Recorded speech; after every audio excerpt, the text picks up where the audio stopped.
हमारे पाकिस्तान के लोगों को ये ये पैगाम देना चाहता हूँ कि देखें, कैलाश में मुस्लिम कैलाश की और कैलाश और मुस्लिम की जो एक भाईचारा है, एक मोहब्बत है, अब दुनिया के लिए एक मिसाल है। और ख़ास कर इस मौके में मैं इंडिया को ये पैगाम देना चाहता हूँ कि देखें, यहाँ पे माइनॉरिटीज़ को कितने खूबसूरती से रखें।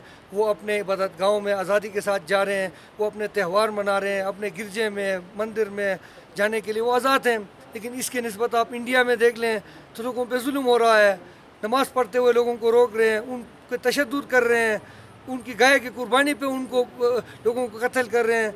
तो मैं ये पैगाम दे रहा हूँ कि माइनॉरिटीज़ के साथ अगर पूरी दुनिया ने कोई मिसाली सलूक करना है तो पाकिस्तान से सीखें।